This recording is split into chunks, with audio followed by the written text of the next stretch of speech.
Damos paso a nuestro diálogo práctico número 4, titulado ABC del arbitraje comercial internacional y de inversiones para abogados, a cargo de los doctores Juan Pedro Pómez, asociado senior de Freshfields Bookhouse Deringer, el doctor Felipe González Arrieta, asociado de Suez-Kuhn Abogados, el doctor Santiago Díaz Ediel, coordinador del área de arbitraje internacional del Centro de Arbitraje y Conciliación de la Cámara de Comercio de Bogotá. Y quien modera, el doctor Felipe Mutis, director de litigios de Brigad y Urrutia. Bienvenidos. Bueno, muy buenas tardes a todos. Muchas gracias al comité organizador y los amigos de la red por invitarnos por este evento, y además estamos muy complacidos de ver un auditorio tan nutrido en este momento, y me han encargado el honor de moderar lo que yo creo que es un panel de lujo con 3 expositores del primer orden, con 3 expertos, para hablar por supuesto de temas que son de la mayor actualidad y relevancia para efectos del arbitraje internacional. Por supuesto que cuando uno piensa en un título como el ABC del arbitraje internacional comercial y de inversiones, pues esto nos daría para un evento de una semana y seguramente no acabaríamos. Entonces lo que hicimos para preparar esta charla con ustedes fue encargarle a cada uno de nuestros expositores, a Juan, a Santiago y a Felipe, que se ocupara de un tema que por supuesto no solo tenga la mayor relevancia, sino que además sea un tema con el que ellos conviven, que ha hecho parte de sus prácticas, y que por supuesto la idea de eso es que vengan acá a compartirnos sus experiencias y a compartirnos las vivencias que han tenido en este tipo de áreas. Así que con esa breve introducción vamos a empezar, Santiago, contigo y con un tema que por supuesto a veces pasa desapercibido, pero sin duda tiene una relevancia de la mayor importancia, y es hasta qué punto una disputa es contractual o una disputa más bien tiene una connotación de estar derivada del incumplimiento de un estándar contenido en un tratado internacional, llámese de un APRI o del capítulo de inversiones contenido en un TLC. Y un poco, Santiago, lo que le pediríamos es que nos ayude a contarnos cómo no solo se pueden presentar ese tipo de confusiones entre lo que comúnmente se conoce como un treaty claim contra un contract claim, sino en la práctica cómo se maneja, qué experiencia ha tenido usted y sobre todo qué retos involucran que se presenten cada vez más estas áreas grises en el arbitraje internacional. Así que, Santiago. Bueno, gracias, Felipe.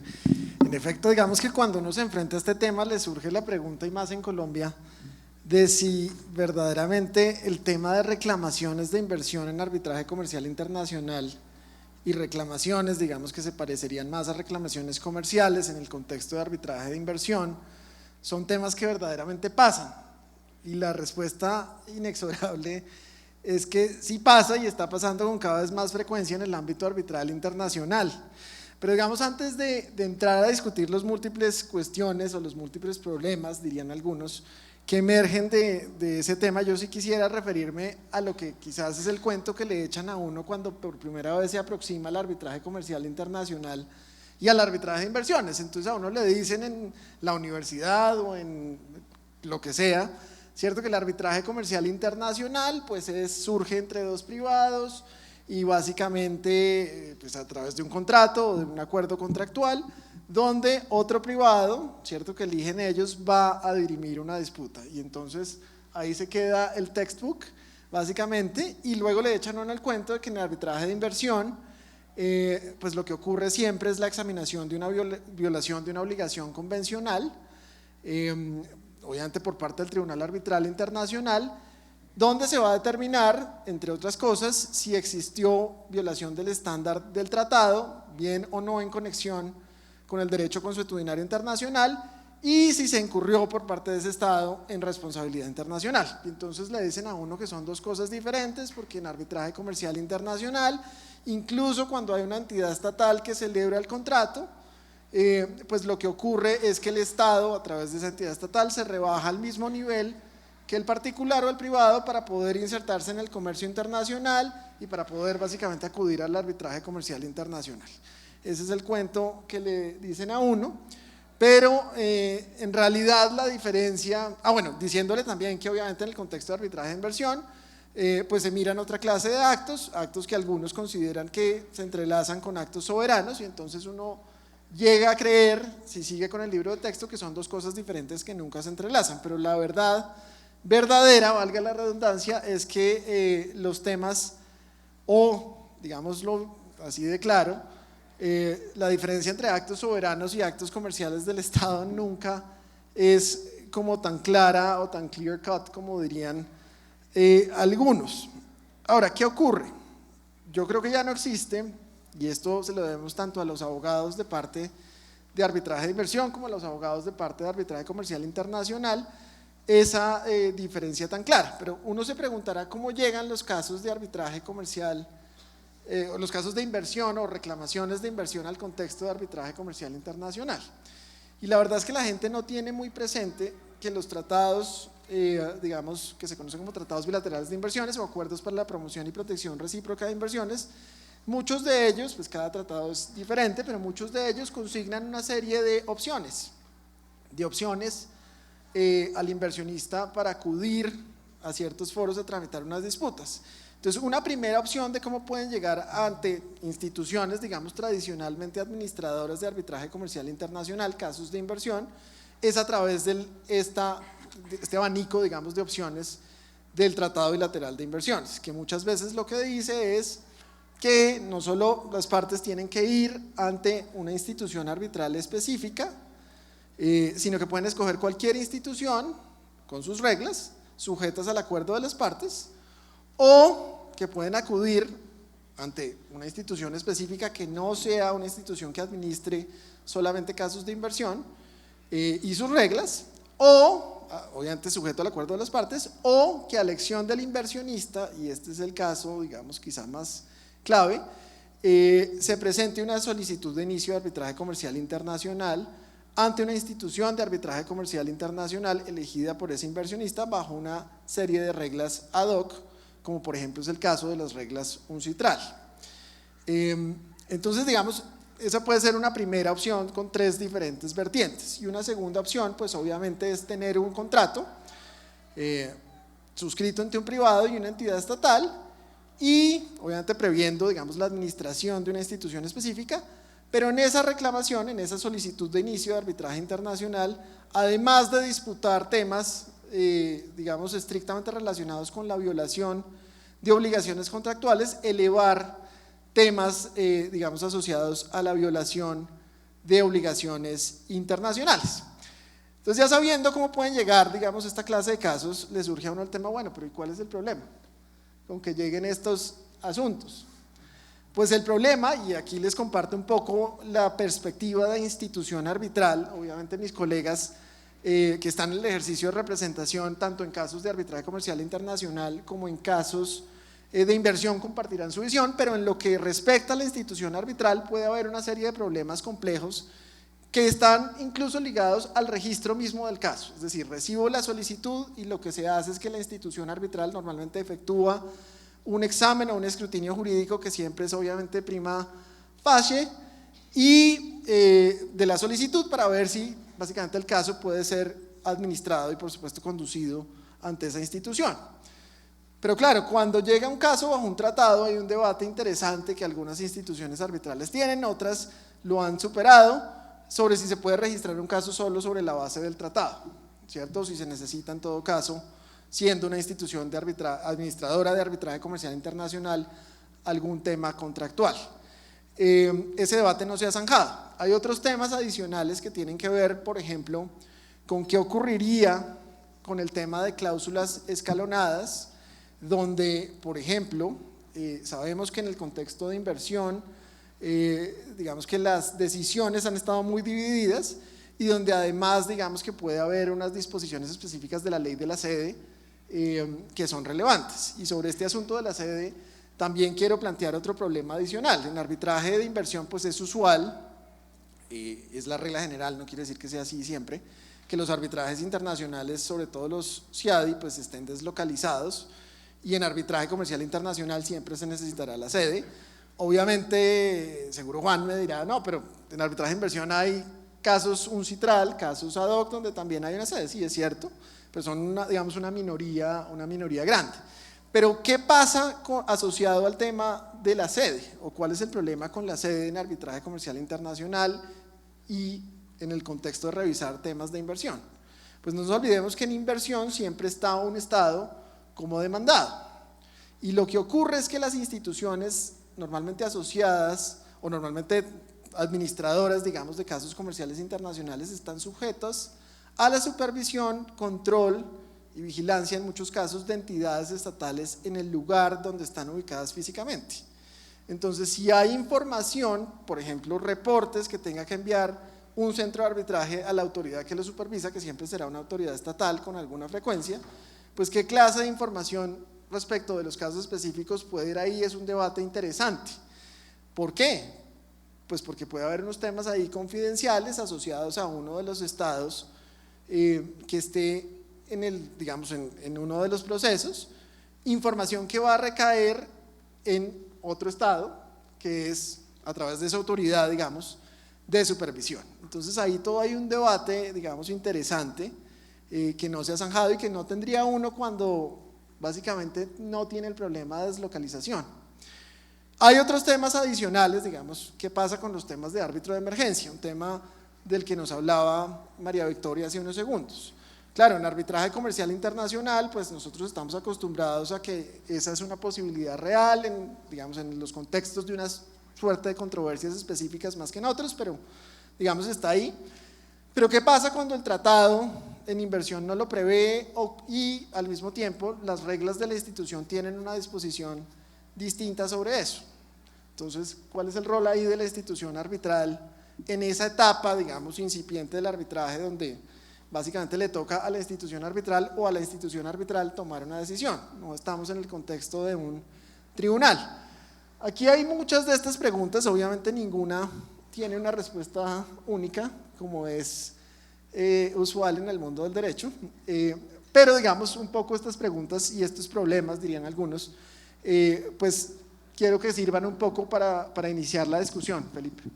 De acuerdo, Santiago, y justamente en esa línea, lo siguiente que quería preguntar es, los pocos casos conocidos o publicados, ¿qué guía o qué pauta nos han dado? Y además con llamémoslo el asterisco de que son más conocidos y más publicados en materia de inversión que en materia comercial. ¿Qué podemos o qué conclusiones preliminares uno podría tomar de esos casos?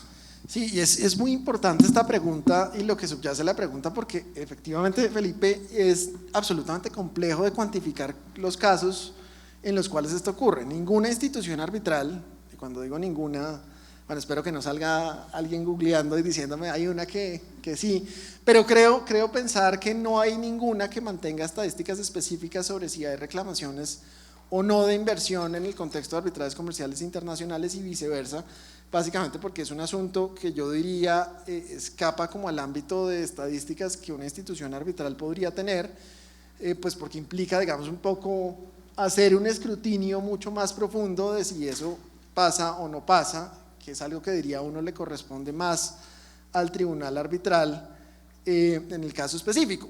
Pero ¿qué lecciones hay aprendidas? Yo lo que creo, y es una posición, digamos, personal, es que como la discusión no está zanjada y como ninguna institución arbitral ha tomado, digamos, medidas de fondo, porque seguramente hay posiciones muy divergentes de las partes entre uno y otro caso, lo que creería yo es que hay mucho campo precisamente para aprender y para digamos, tratar de hablar de lecciones aprendidas aún me parece muy temprano. Pero cojamos el tema de consolidación, por ejemplo, de casos. ¿Qué pasa si yo inicio entonces un arbitraje comercial internacional contra una entidad estatal y en una institución arbitral A, ¿cierto?, ubicada en el estado X, e inicio también una reclamación de inversión ante otra institución arbitral, ¿cierto?, bajo el tratado Y, pero digamos con unos hechos que es obvio, están interconectados. ¿Quién consolida eso? Una institución, la otra. Aquí no estamos en el escenario de que son reclamaciones ante la misma institución arbitral. Ahí yo creo que hay unas lecciones grandes por aprender, porque eso sí está pasando en la actualidad. Y digamos que ahí sí yo creo que hay mucho que también escuchar de parte de las posiciones de los representantes de partes, tanto en el contexto de inversión como en el contexto comercial internacional. Completamente de acuerdo, Santiago, y además yo simplemente anotaría que en el ámbito del arbitraje de inversión se ve claramente un péndulo que empezó aceptando disputas contractuales bajo las famosas cláusulas sombrilla o cláusulas paraguas a un estándar o un rasero, digámoslo, mucho más estricto, en el sentido de que hay una exigencia mayor a que en efecto la controversia tenga una relación con el tratado o con el instrumento internacional, al margen de que parte de la misma o el todo esté relacionado con la ejecución de un contrato. Sin duda, sin duda, sin duda. Yo creo que, bueno, creo también que depende de los casos que uno consulte. Digamos, hay unos donde esa es la línea clara, hay otros casos donde quizás el estándar incluso se ha bajado y tal vez, digamos, no estoy seguro si esto es así en el 50% de los casos, pero en algunos casos comerciales, digamos, lo que ha pasado es que el estándar se ha bajado, y entonces eso le trae a uno unos problemas grandísimos, básicamente porque pues, en inversión ustedes saben que hoy hay un debate, digamos, que está más o menos zanjado siempre y cuando los tratados digan ciertas cosas, que un tribunal arbitral, digamos, puede mirar algunos temas asociados a obligaciones en materia ambiental, en materia de derechos humanos, y cuando todo eso se traslada al contexto de comercial internacional bajo un contrato, la discusión no es la misma, y eso también está pasando. Entonces no es lo mismo un tribunal arbitral comercial, digamos, tratando de meterse en estos temas, que un tribunal de inversión por vía de una disposición convencional que aluda a estos temas. Entonces yo sí creo que hay un tema interesante también. Sin duda, Santiago, y muchísimas gracias por este valioso aporte y por estas luces que sin duda son de una muy gran utilidad para todo este contexto.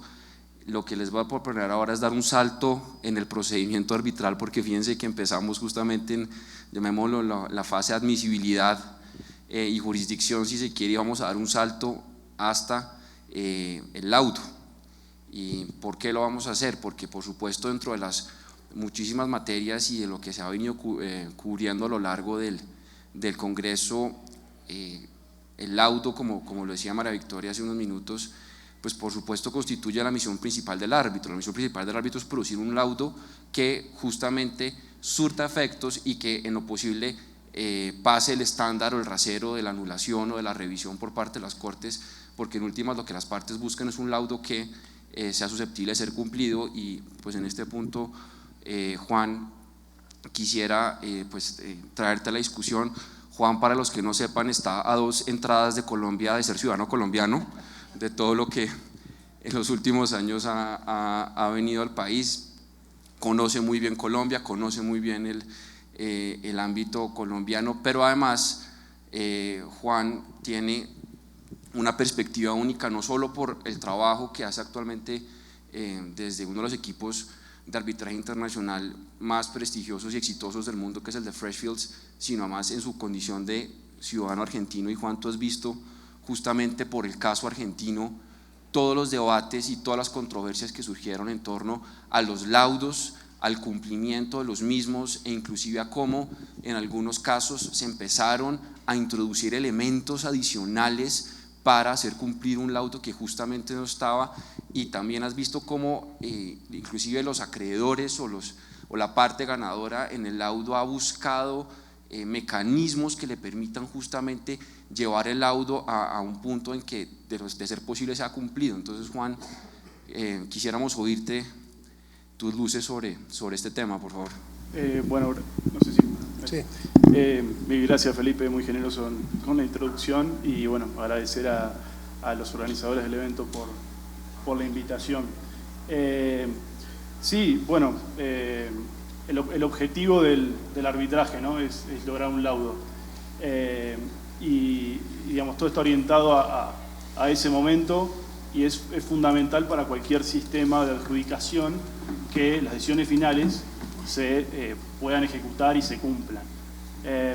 Entonces, antes de entrar un poco en la experiencia argentina, quería repasar brevemente cómo funciona el sistema de recursos contra el laudo y cómo funciona la ejecución de laudos, y hacer una distinción entre los procesos que son más bien comerciales y la diferencia que hay con los procesos bajo el convenio CIADI.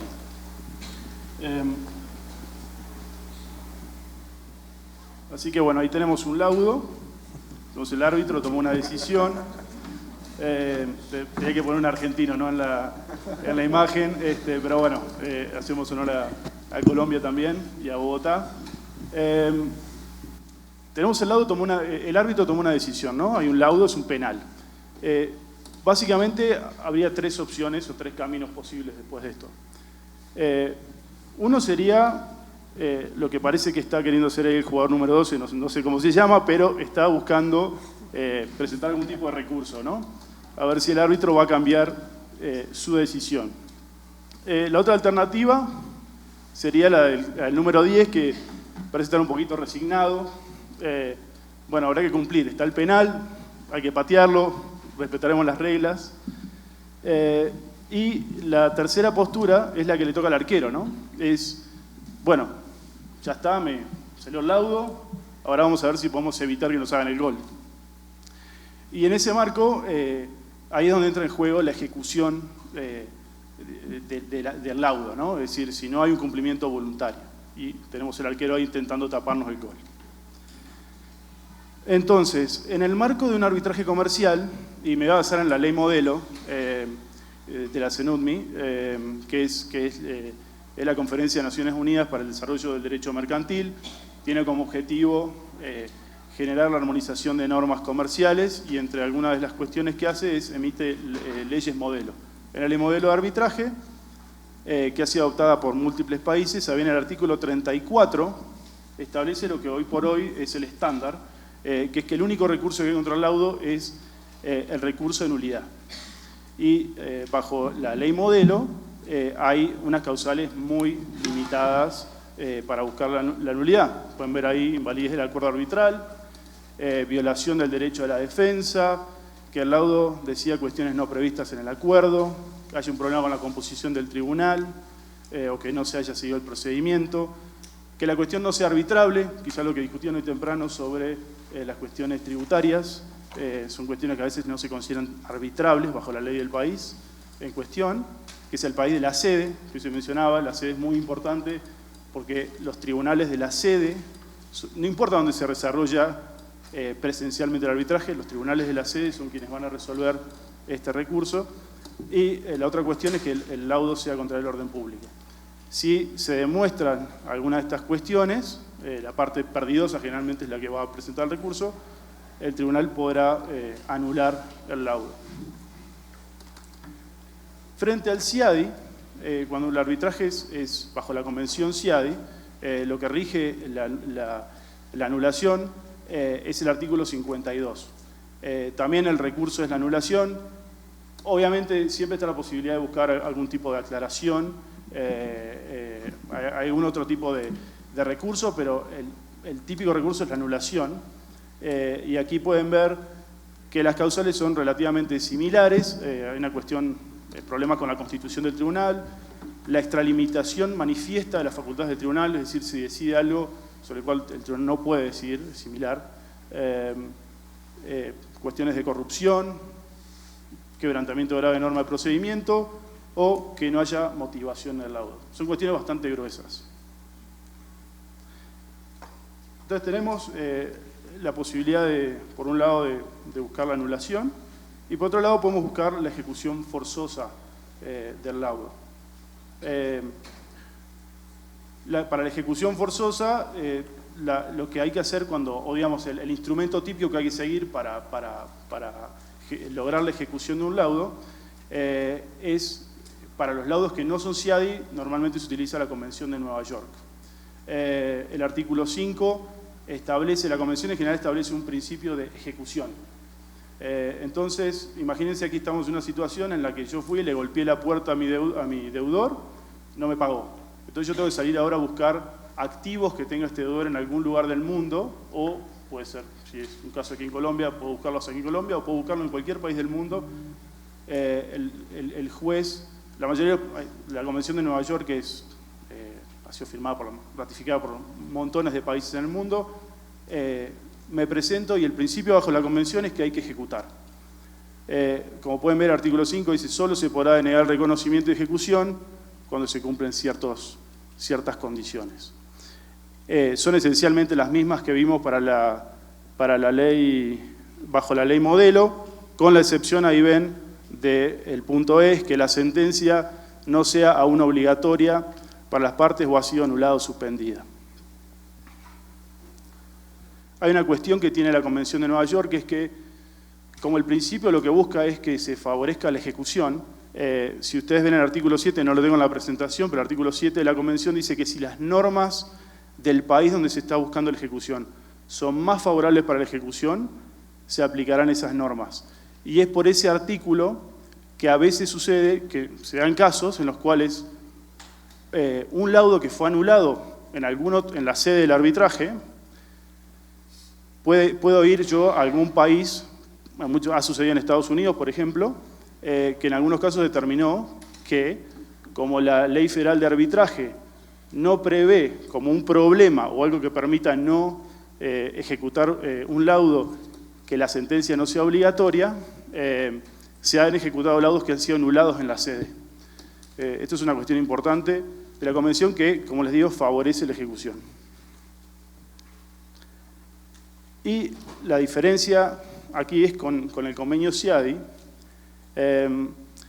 La ejecución se rige por... Hay dos artículos. Por un lado está el artículo 53, que ven ahí. Establece que el laudo es obligatorio para las partes, que las partes deben cumplir y acatar el laudo una vez que es dictado. El artículo 54 rige la situación en la cual el laudo no se cumplió voluntariamente. Y dice: todo Estado contratante reconocerá el laudo dictado conforme a este convenio, tendrá carácter obligatorio y hará ejecutar como si se tratara de una sentencia firme dictada por un tribunal existente en dicho Estado. ¿No? Se trata como una sentencia firme. Es decir, hay que seguir los procedimientos de ejecución de sentencia en el Estado de que se trate. Y último, y muy importante, el artículo 55 de la Convención. Estamos aquí hablando de Estados y bajo derecho internacional, y aquí Santiago podrá contarnos un montón al respecto. Bajo la Convención CIADI se entiende que los Estados renuncian a la inmunidad para que se les pueda iniciar un proceso, pero no renuncian a la inmunidad de ejecución. Y esto lo deja muy en claro el convenio CIADI.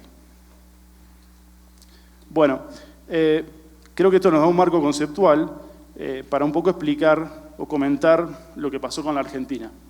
Como les decía, para cualquier sistema de adjudicación es fundamental que las decisiones finales se cumplan y se puedan ejecutar. Argentina, como ustedes saben, es el país que ha tenido en la historia la mayor cantidad de arbitrajes de inversión en su contra. Entonces, digamos, esto a Argentina, por supuesto, le generó un problema, ¿no? Los arbitrajes que tuvo Argentina surgen a partir de una gran crisis económica que se dio en el año 2001, y fue una gran crisis económica y financiera que forzó al Estado a tomar medidas de emergencia económica. Esto afectó múltiples contratos de todo tipo y afectó inversiones en todos los sectores que se les puedan ocurrir, y obviamente muchos inversores tenían la protección de tratados de inversión y se valieron de esas protecciones. Hacia el año 2005, Argentina recibe su primer laudo en contra. Es el laudo que inició CMS, una empresa americana, y a partir de ahí se sucedieron varios laudos en contra de la Argentina. El gobierno argentino tomó diversas posturas, ¿no? Al principio intentó promover leyes que de alguna manera le permitieran al Estado frenar la ejecución. Si alguien se presentaba a tratar de anular laudos frente a la Corte Suprema, cosas bastante complejas bajo el derecho internacional público. Y luego el Estado tomó una posición diferente. Empezaron a recibir laudos en contra y dijeron, bueno, ¿qué vamos a hacer? No vamos a poner como sea. Entonces, primero empezaron a presentar, o sea, todos los laudos que tuvo Argentina en su contra fueron pasivos de recursos de anulación. Todos fueron recurridos. Entonces, ¿qué pasa? Cuando se inicia el proceso de anulación, se conforma un comité dentro del CIADI, dentro del sistema CIADI. Es por eso que el CIADI no tiene necesariamente una sede, como decía Santiago, sino que es un proceso autocontenido, se dice. Se genera un comité que nombra el CIADI para decidir ese recurso puntual. Y ese comité tiene la facultad de establecer una suspensión de la ejecución del laudo, pero es una facultad que puede o no ejercer el comité. Entonces, al principio, los comités que oían estos recursos contra Argentina decían, ok, vamos a darle la suspensión. A medida que empezó a pasar el tiempo y era claro que Argentina empezó a tomar algunas posturas complejas. En algunos laudos se dio la suspensión, en otros no. Cuando en esos laudos que no fueron suspendidos, los inversores se presentaron ante Argentina, le golpearon la puerta y le dijeron, bajo el artículo 53, esto es obligatorio, usted me tiene que pagar. Y Argentina dijo, no, en realidad usted está leyendo mal la convención CIADI. Si usted se fija, el artículo 53 hay que leerlo en conjunto con el 54, y sí es obligatorio el laudo, pero usted tiene que presentarse e iniciar un proceso de ejecución de sentencias. Eso era bastante riesgoso para los inversores, porque por un lado había un problema que hay que pagar una tasa de justicia, que es un porcentaje del valor del laudo, estamos hablando de varios millones de dólares, pero lo más complejo es que había un riesgo de que Argentina tratara de anular el laudo una vez que se presentaran en la sede, en sede judicial en Argentina. Entonces los inversores tenían la postura de que no, Argentina está leyendo mal la convención, Argentina tiene que cumplir voluntariamente. El artículo 54 aplica cuando no se cumple voluntariamente. Pasó el tiempo y los comités de anulación que iban escuchando los recursos que presentaba Argentina empezaron a tomar una postura un poco más dura, porque veían que Argentina no cumplía. Entonces primero le dijeron, bueno, Argentina, usted haga una declaración formal de que si no se anula el laudo, cuando se presente el acreedor, usted va a asumir la obligación y va a pagar. Argentina no respondía ese pedido de los comités. Luego se empezaron a pedir requisitos un poco más fuertes, hasta que en el 2009 el comité de anulación de un caso que es Sempra contra Argentina le dijo, Argentina, está claro que usted no quiere cumplir, yo le voy a dar la suspensión de la ejecución si usted pone 75 millones de dólares en una cuenta en escrow y es seguro para el inversor que si sobrevive la anulación va a poder cobrarse. Argentina, por supuesto, no puso ese dinero en escrow y no se suspendió la ejecución. El tiempo pasó y Argentina no cumplía sus laudos, porque Argentina, hay que poner en contexto todo esto, tenía un problema mucho más grande que era los acreedores de bonos. En el 2001, bueno, Argentina tenía deudas con entidades multilaterales de crédito, pero también con bonistas privados, que eran desde bancos, grandes bancos, hasta pequeños bonistas jubilados en Italia, literal. Y toda esta gente, Argentina le debía 80.000 millones de dólares en el año 2001. Bajo el derecho internacional no hay un sistema de quiebras y de concursos, así que hay que de alguna manera reestructurar las deudas. Argentina logró reestructurar parte de la deuda, pero quedaron 20.000 millones de dólares de lo que llamaron los holdouts, gente que no quería aceptar los términos que Argentina ofrecía. Y esa era la principal batalla que tenía Argentina. Eran 20.000 millones de dólares que se estaban batallando en los tribunales de Nueva York. Obviamente estaban los laudos, pero ese no era el principal problema. Pero Argentina, bueno, era realmente una situación compleja. ¿Y qué pasó? ¿Qué puede hacer un inversor? Porque lo que sucedía con los acreedores de la Argentina es que como Argentina tenía este otro problema tan grande, el país había tomado medidas para que todos sus activos en el exterior estuviesen cubiertos por inmunidad soberana. Entonces era muy difícil encontrar algún activo que uno pudiera ejecutar y poder cobrarse. Entonces, esto genera un problema, porque está por un lado los acreedores, que muchos de ellos eran americanos, y el gobierno americano obviamente defiende los intereses de sus inversiones en el extranjero, y bueno, tenía que cobrarse de alguna manera. Entonces, los inversores que hicieron buscaron la ayuda de Estados Unidos. Y aquí les muestro el artículo 27 de la Convención, que es un principio importante, que es cuando se inicia, cuando alguna disputa se envía al CIADI, los estados renuncian a prestar protección diplomática a los inversores. Pero de alguna manera, esta limitante del artículo 27 se elimina o deja de tener vigencia cuando el estado deudor del laudo deja de cumplir el laudo. Entonces, en estos momentos, los estados pueden defender a sus inversores y tomar medidas más, si se quiere, agresivas para tratar de protegerlos.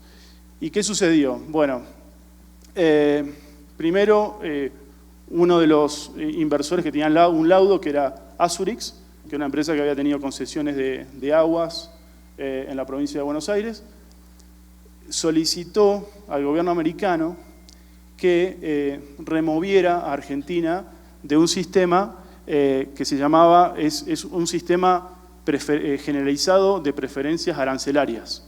Es algo que le permite a la Argentina exportar productos a Estados Unidos y pagar tarifas de exportación mucho más bajas que si no tuviese ese beneficio. Es un beneficio que Estados Unidos da de manera unilateral.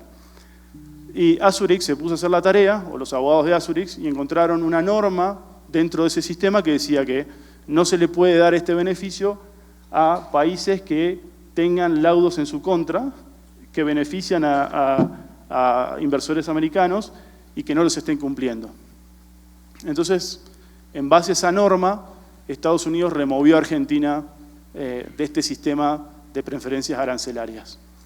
No era tanto dinero para Argentina, porque en realidad eran ciertos productos que estaban cubiertos por las preferencias, pero era un mensaje político muy fuerte y al interior de la Argentina el gobierno le generó varios problemas políticos. Luego lo que hicieron fue, como Argentina estaba fuera de los mercados financieros, dependía fuertemente de los préstamos que le daban organismos multilaterales de crédito como Banco Mundial, el Fondo Monetario, y cómo funcionan estos organismos es que los países son accionistas. Entonces, Estados Unidos tiene un porcentaje importante en todos estos organismos. No es mayoritario, no puede controlarlos, pero tiene un porcentaje importante. Entonces, los inversores fueron de vuelta al gobierno y le dijeron, mire que Argentina no nos está cumpliendo los laudos, Estados Unidos no debería estar aprobándole nuevos créditos a la Argentina. Y el gobierno americano, el secretario del Tesoro, aceptó esta propuesta de los inversores. Había cierto sustento legal para pedir esto, no voy a entrar en los detalles. Aceptó la propuesta y empezó a votarla en contra de la Argentina en el Banco Mundial, a préstamos que Argentina necesitaba. Y esto fue realmente preocupante para el gobierno. Argentina también empezó a tener problemas porque en esa época, estoy hablando del año 2012, todo esto transcurrió en el año 2012. En esa época también Argentina decidió estatizar una importante empresa de hidrocarburos en Argentina. Los accionistas eran españoles, entonces España se quería subir a este tren de los Estados Unidos y empezar también a frenarle préstamos. Alemania estaba interesada en seguir esta misma postura. Entonces, bueno, la presión para la Argentina empezó a acumularse. Y en el año 2013, en abril de 2013, Argentina anunció que había llegado a acuerdos para el pago de 5 laudos que estaban pendientes, incluyendo los laudos de Azurix y de CMS, que habían sido algunos de los inversionistas más activos en todas estas andanzas. Y obviamente hubo unos descuentos que se aplicaron al pago, pues normal, pero finalmente los laudos se terminaron cumpliendo.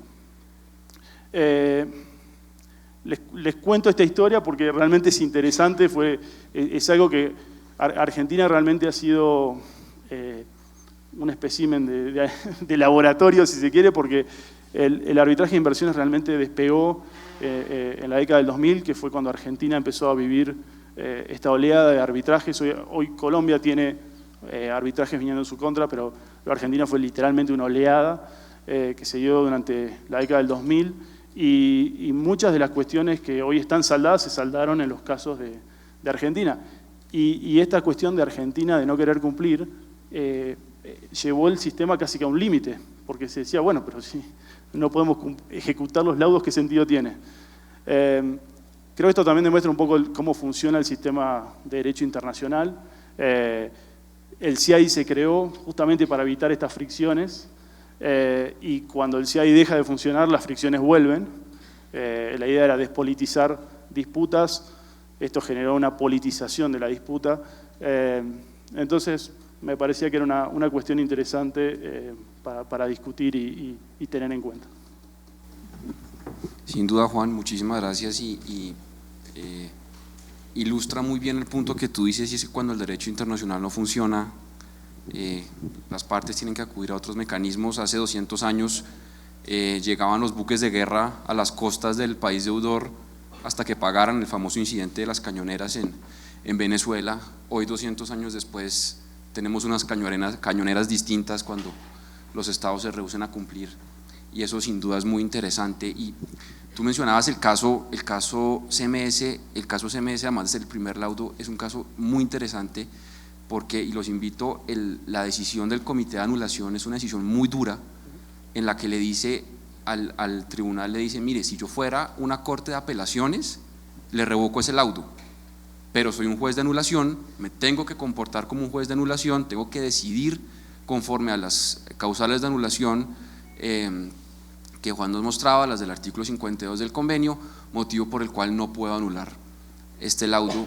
Y eso me lleva justamente a Felipe y el tema que vamos a hablar con Felipe, y es justamente la intervención y el rol del juez estatal en el arbitraje internacional. Y a mí me encantó cómo Alejandra empezó su charla, porque cuando la primera vez que yo vi arbitraje, yo dije, los que se dedican al arbitraje no vuelven a ver una corte, un juzgado en su vida, y creo que nada más equivocado. Y además Felipe está en una posición privilegiada para contarnos eso, porque Felipe trabaja en una firma boutique dedicada a arbitraje nacional e internacional, y sin embargo creo, Felipe, que el contacto con cortes tanto en Colombia como en otras jurisdicciones es permanente. Entonces quisiera darle la palabra a Felipe para que por favor nos cuente, Felipe, cómo hoy en día es ese papel del juez, y sobre todo desde una óptica que creo que es muy importante, y es la dualidad que tiene el juez estatal, y es, por una parte, es el juez que controla por la vía de los recursos o por la vía de las peticiones para que no se reconozca o no se ejecute el laudo, pero a la vez es el juez que debe colaborar y que debe servir también de instrumento al arbitraje, no solamente para el cumplimiento de los laudos, sino también, por ejemplo, con el tema de medidas cautelares. Así que, Felipe, todo oídos. Muchas gracias, Felipe. Buenas tardes a todos, muchas gracias a la red por la invitación. Bueno, mi exposición o lo que yo les voy a hablar va a ser un poco diferente. Primero, por la hora. Desde acá uno arriba ve todo. Eso es como cuando uno da clase y los estudiantes piensan que uno no ve nada, y uno ve el que está chateando, uno ve el que está bostezando, uno ve el que se quedó dormido. Entonces, yo sé que esta tarde, yo sé que estamos cansados, entonces voy a hacer algo un poco diferente. Y lo otro es sinceramente por un tema de vocación. Me gusta dar clase, me gusta un poco dejar algunas enseñanzas. Acá hay exalumnos míos que además me place mucho verlos porque son de Cali, me parece muy chévere verlos acá. Y también de limitación, y es que yo, y lo digo con toda sinceridad, no tengo, digamos, el conocimiento teórico, práctico de Juan y de Santiago. En algunos temas Santiago es de verdad un académico del derecho internacional público, y Juan pues siento la experiencia. Entonces yo voy a enfocarme en mi experiencia, limitada o no, pero mi experiencia un poco.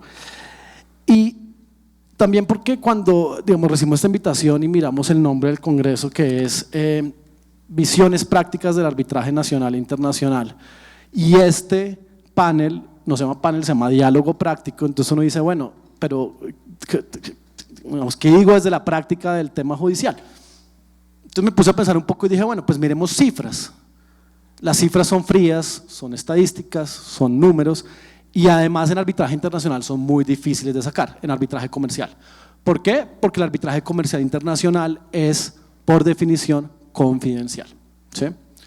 Más o menos revisando cifras acá con el doctor Santiago, con la doctora María Angélica Munar, que no sé si anda por ahí, con la doctora Juliana, mirando la página de Medellín y con la doctora María Clara y tal, un poco las cifras y pensando un poco en los conocimientos, digamos, de la práctica y tal, y la hablaba con colegas y tal, yo creo que del 2012 para acá en Colombia se pueden haber expedido unos 40 laudos de arbitraje comercial internacional, sede Colombia, más o menos de las 3 cámaras hay unos 18 o 20, la CCI tiene unos 18 y otras instituciones de unos 3 o 4. Eso es más o menos desde el 2012 los laudos que han expedido con sede en Colombia.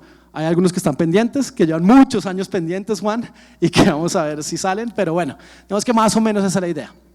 Entonces me puse a mirar y dije, bueno, 40 laudos, ¿cuántas solicitudes de anulación se han presentado dentro de esos 40 laudos?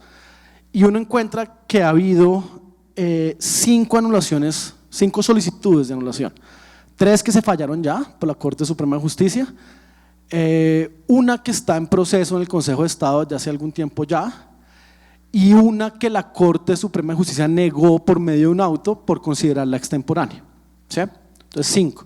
Entonces uno mira el porcentaje y dice 5 de 40, pues el 12.5%. Más temprano María Victoria mostró algunas estadísticas en arbitraje nacional, pero de laudos anulados, no de laudos contra los que se presentó recurso de anulación. Esto es, contra los que se presentó. 12.5. Bueno, pues no está tan mal, parece uno pensar, ¿cierto? Listo. Vamos a ver tutelas entonces, tutelas conocidas. Tutelas contra laudos internacionales. Entonces uno encuentra 4 tutelas contra laudos internacionales que han sido falladas. No sé si más han sido presentadas, puede que sí. 4 falladas. 2 en Corte Constitucional, 2 en Corte Suprema de Justicia, que yo conozca, puede que haya más. ¿Listo? Contra laudos, ojo, porque hay tutelas también contra el trámite y tal, pero contra laudos finales. Entonces uno dice, bueno, el 10%, está bien, tampoco está mal. Pues vamos a ver entonces cuántas concedieron. 0 tutelas y 0 anulaciones. Entonces uno ahí la pregunta inevitable es, bueno, ¿esto habla bien de los jueces o habla mal de los abogados?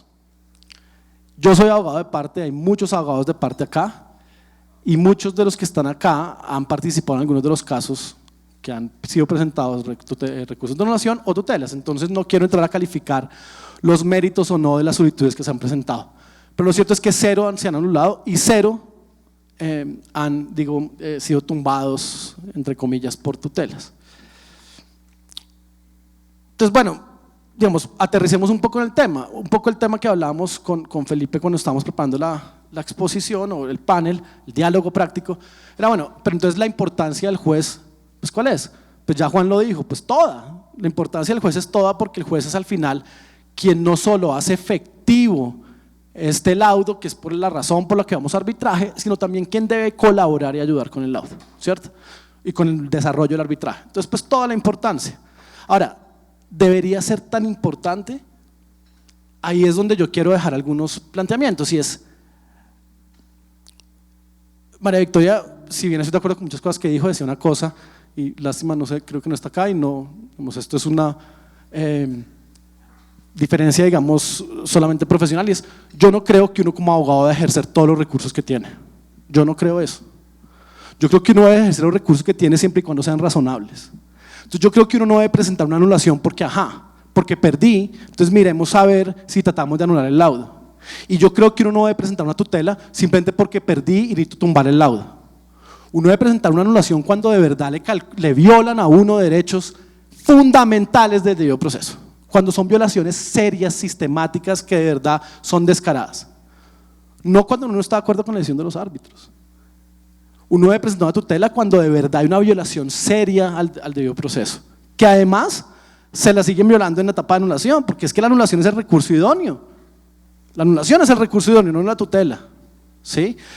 Y yo digamos que he ido pensando esto mucho y todo comenzó tal vez en el primer congreso de la red, como Alejandra decía hace un par de horas, donde se invitó a la justicia a hablar con los practicantes del arbitraje. Y me llamó mucho la atención algo que decía un magistrado auxiliar de la Corte Constitucional, porque estamos hablando de no, que la tutela es una desgracia contra los laudos, tal. La tutela, Juan, me imagino que sabes que es, para los que no son colombianos, pues es un recurso de amparo, como lo llaman en México, para protección de derechos fundamentales que están en la Constitución, básicamente. Y acá, pues, digamos, la tutela contra providencias judiciales y contra laudos, por encontrarlos como equivalentes formales, pues procede. Y el magistrado que les estoy diciendo, auxiliar, todos estaban despotricando y tal, y él decía, ¿quiénes son los que saben de arbitraje?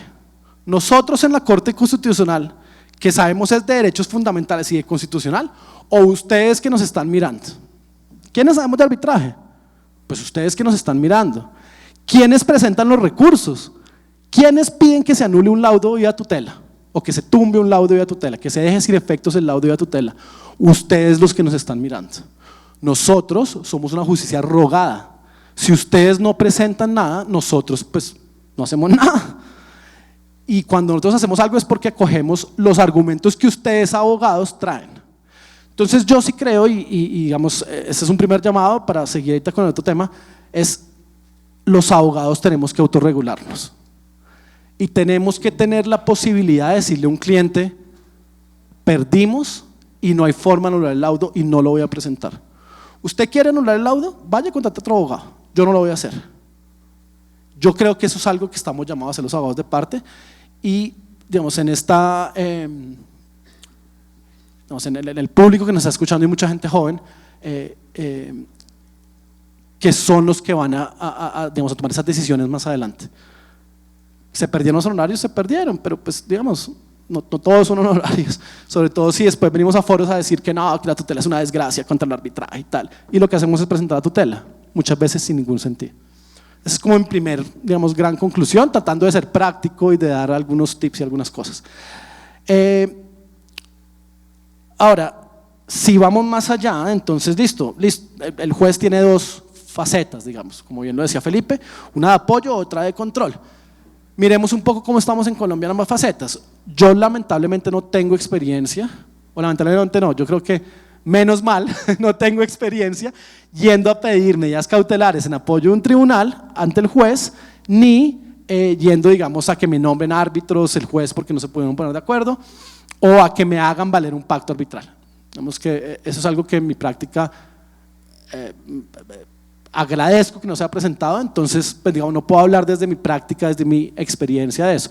Sin embargo, cuando hablo con colegas y tal, pues parece que eso es muy complicado, ¿cierto? Parece que eso es muy complicado. Es lo que entiendo, que obtener una medida cautelar en ayuda de un tribunal arbitral es bastante complicado, que un árbitro, pues bueno, no tienen ni idea de qué hacer los jueces.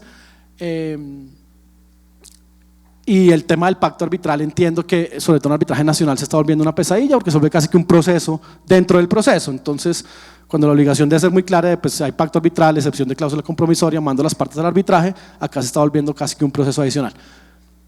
Pero no quiero hablar, digamos, de eso mucho porque, como les digo, no es mi experiencia. ¿Cuál es mi experiencia? Vamos a reconocer laudos que han sido expedidos en una sede fuera de Colombia o vamos a resistir la anulación, porque nunca la he presentado, vamos a resistir la anulación, ¿listo?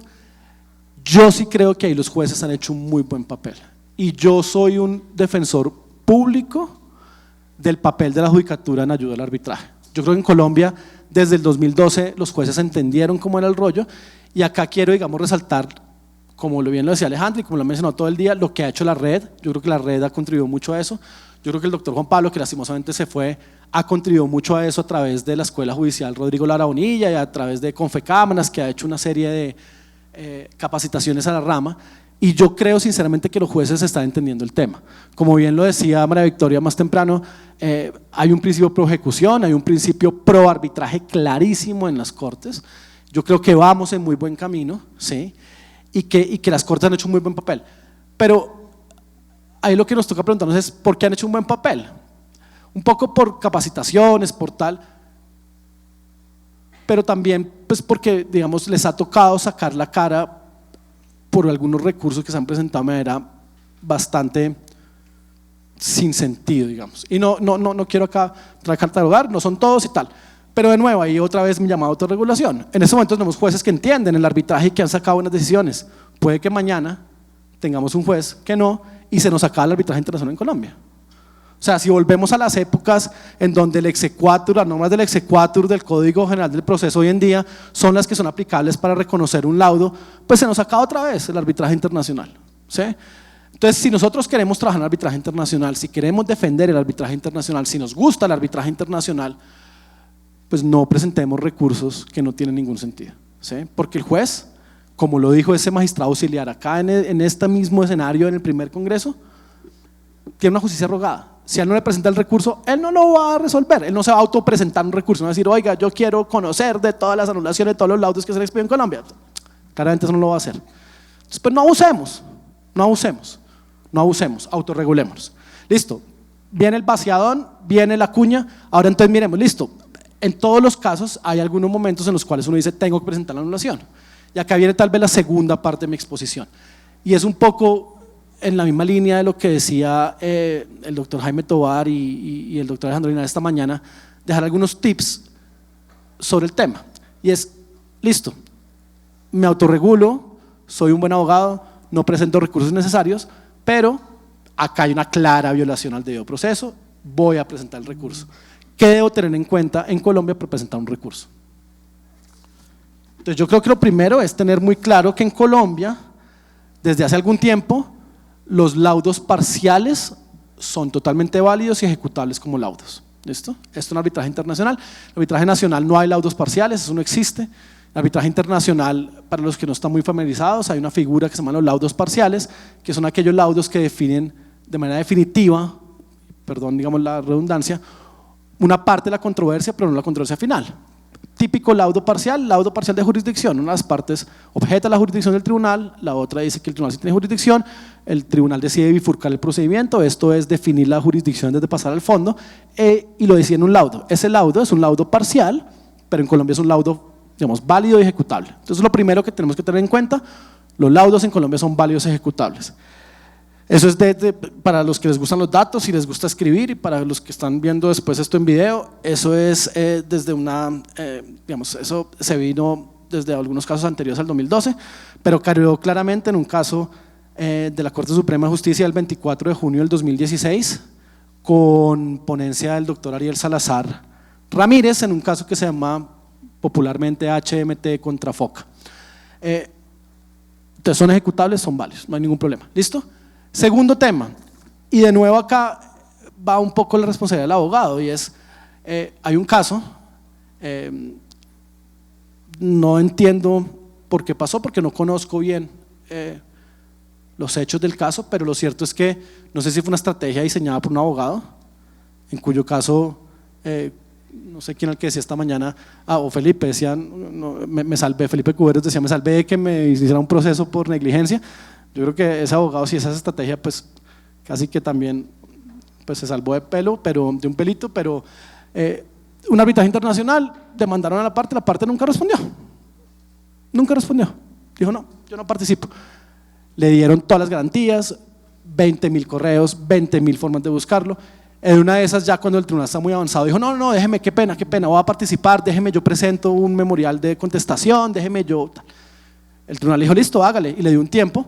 No lo presentó y se perdió, nunca volvió. Y después, entonces, claro, salió el laudo lo condenaron y vinieron a reconocer ese laudo y a ejecutarlo en Colombia.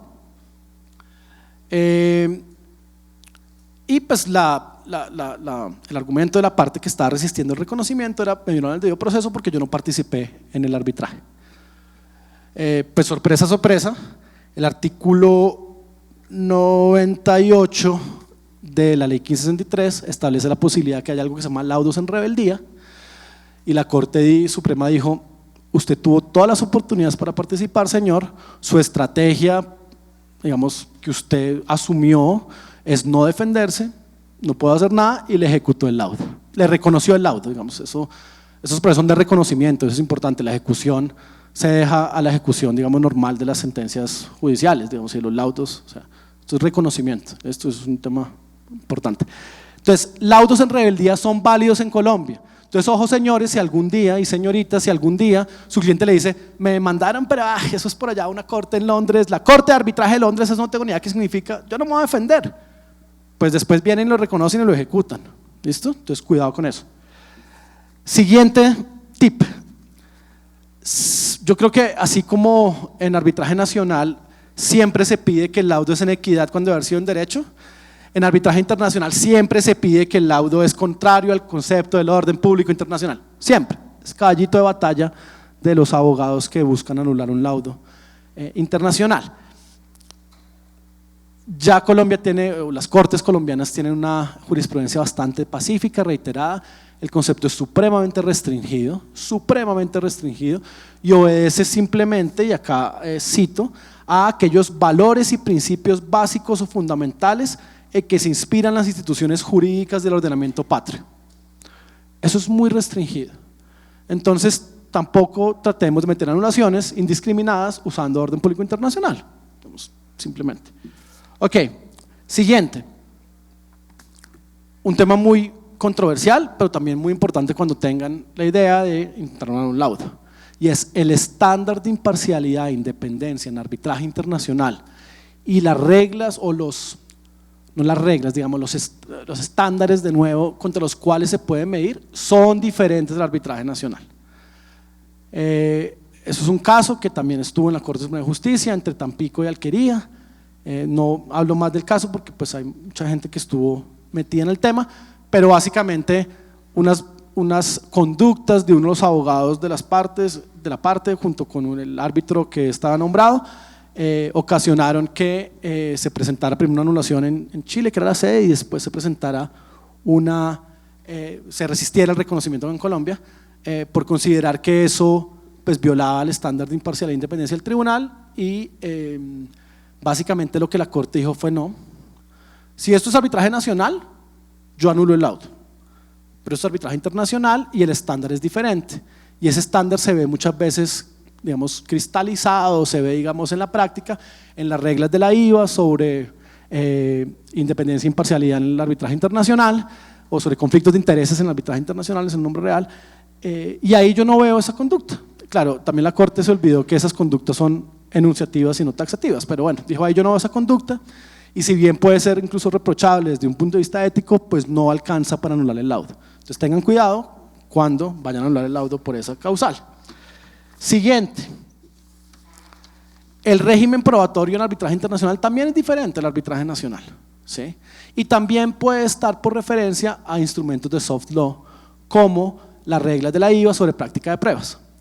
Eso es una anulación en el cual unas partes decía que cierta prueba que se ha admitido no se hubiera admitido y que eso violaba el derecho al debido proceso y demás. Lo que la Corte dijo fue no, porque las partes pactaron, digamos, un reglamento y en ese reglamento, o vía ese reglamento, pactaron unas reglas de prueba que son las reglas de prueba de la IVA y esos dos instrumentos hacen que esa prueba que se está diciendo que se tuvo en cuenta y tal tenga un régimen diferente y pues en realidad no se tuvo en cuenta. Entonces, pues no la va a anular por ese lado. ¿Listo? Siguiente. Y esto es importante porque se lo hablamos con Felipe y con todos y voy de nuevo a citarlo literalmente.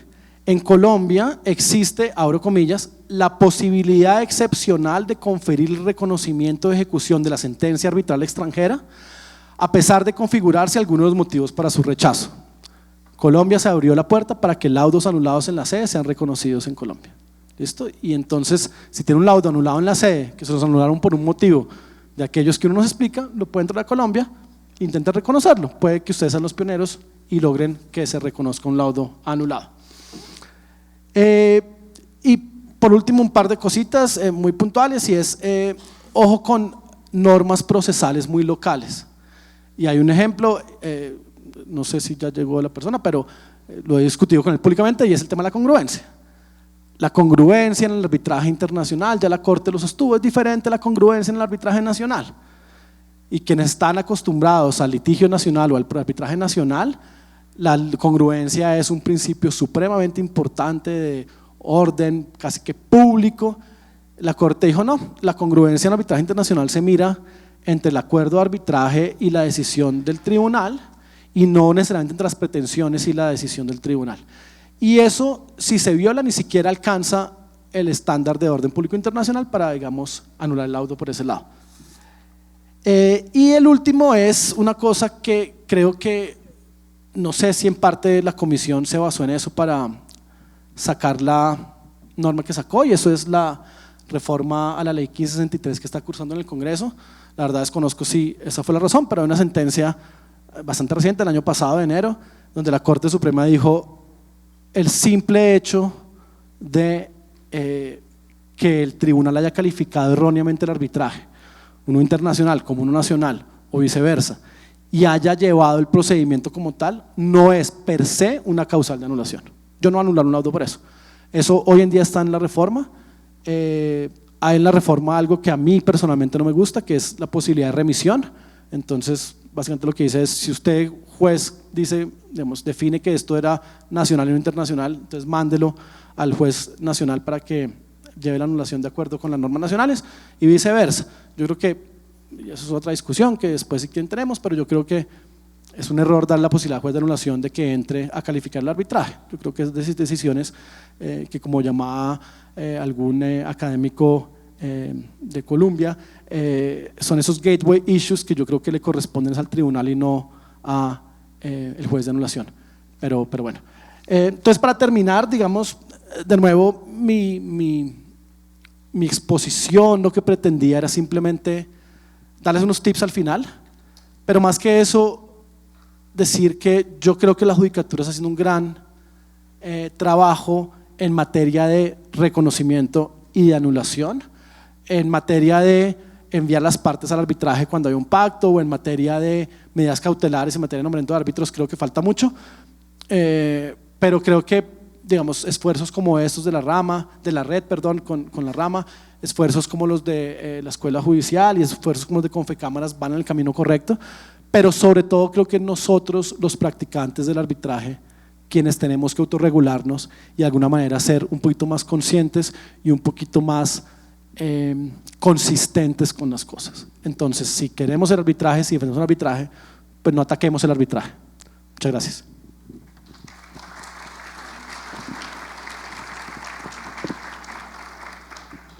Felipe, muchísimas gracias y sin duda yo me uno a esas palabras de aliento, en el sentido de que las Cortes colombianas en efecto han tenido un cambio bastante positivo hacia el arbitraje y encabezadas por supuesto diría yo, por el Consejo de Estado y la Corte Suprema, pero la idea por supuesto es que eso se contagie de ahí para abajo. Tenemos y hemos abusado del tiempo y de ustedes, creo que más de lo permitido, pero tenemos espacio para preguntas. No sé si alguien quisiera intervenir. Hablando de la interacción del tribunal, bueno, los tribunales internacionales con la justicia ordinaria en cuanto a la ejecución de los laudos, por ejemplo, ¿cómo verían la interacción al revés? Por ejemplo, la solicitud de una medida cautelar de un juez nacional frente a un tribunal internacional.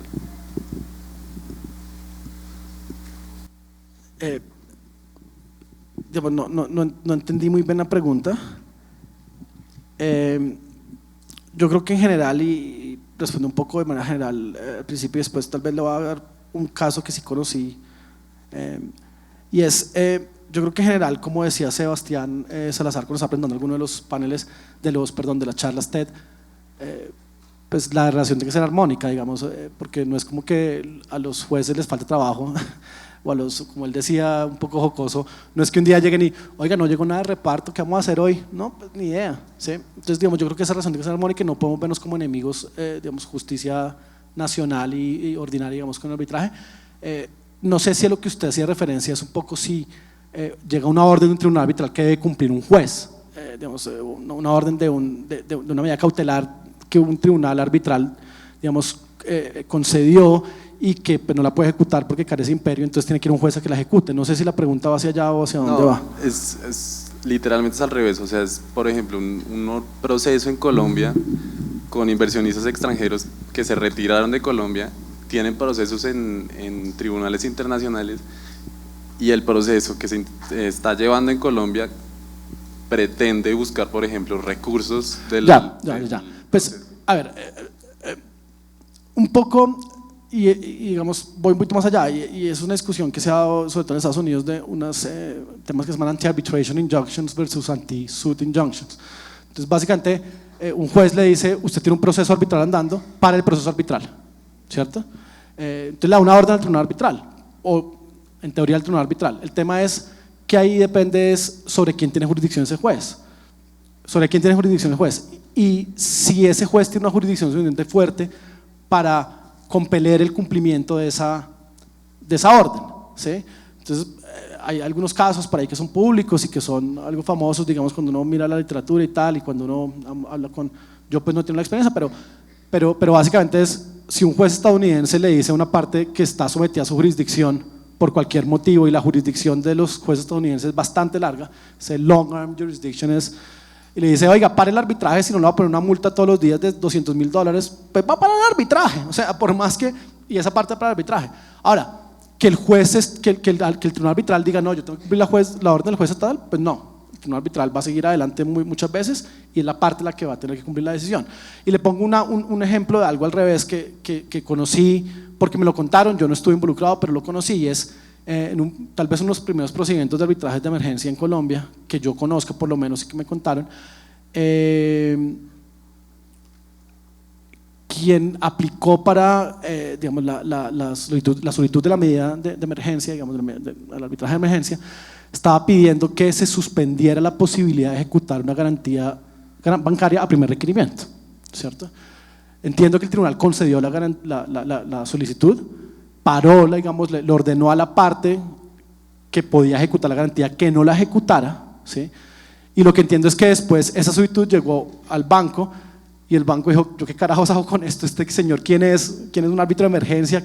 Digamos, y un poco el tema es, pues, ese árbitro de emergencia no tiene jurisdicción sobre el banco, y el banco se tiene que ver forzado, porque es una garantía de primer requerimiento, tiene que ver forzado a cuando se la soliciten, pues, ejecutarla.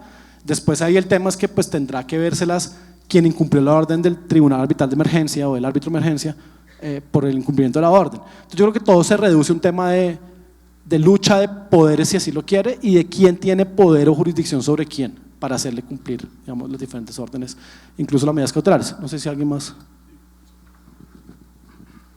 Solo un comentario, un caso en Argentina, no recuerdo los nombres de las partes en este momento, pero hay un caso CCI involucrado a una empresa del Estado, y había un caso CCI tramitado en otra sede, o sea, la sede era otro país, no era Argentina, y se presentaron en Argentina, solicitan una medida cautelar, y el juez en Argentina, el juez comercial en Argentina, dicta una medida cautelar diciendo que suspende el arbitraje porque la cuestión había que decidirla ante la justicia argentina. Obviamente el tribunal CCI ignoró absolutamente esa orden y continuó. Y acá hay un principio fundamental, que es el principio de la competencia, y el tribunal es quien tiene la facultad de decir quién es competente para entender una cuestión, y en ese marco dijo, miren, o sea, muy bien la medida cautelar, pero a nosotros no nos afecta, y continuó el proceso. No sé si eso era lo que tenías un poco en mente. Sí, va por ahí. Yo añado un caso adicional, que es el de Jimpurna, Indonesia, que es lo mismo, es un tribunal CCI, llegan primero, además es un caso que involucra corrupción, llegan primero a las cortes en Indonesia, la corte en Indonesia dice no, la competencia la tiene el tribunal CCI, aparentemente el gobierno hace maniobras por debajo de la mesa, y el juez después revoca su orden y dice no, el competente soy yo, ya estaba el tribunal CCI convocado y andando, y le da la orden al tribunal de pare, el competente soy yo, remítame el expediente. El tribunal, precisamente en aplicación del principio de competencia, le dice no señor, usted no me puede dar esa orden a mí, yo sigo, y llegó al punto de que a los 3 árbitros les iniciaron procesos penales en Indonesia. Por supuesto se imaginan que el tribunal tuvo que sesionar en otra jurisdicción, pero pues digamos, eso para recalcar también el caso argentino que mencionaba Juan, el de Jimpurna también es conocido globalmente. Creo que, salvo que haya alguna otra pregunta, no me queda sino pedirles un fuerte aplauso a estos 3 panelistas.